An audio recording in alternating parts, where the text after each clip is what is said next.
पापा मैं छोटी से बड़ी हो गई क्यों?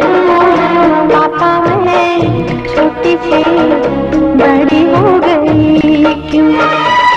पापा की निगाहों में ममता की बाहों में, पापा की निगाहों में ममता की बाहों में कुछ दिन और रहती तो क्या बिगड़ जाता? पापा मैं छोटी से बड़ी हो गई क्यों? पापा मैं छोटी से बड़ी हो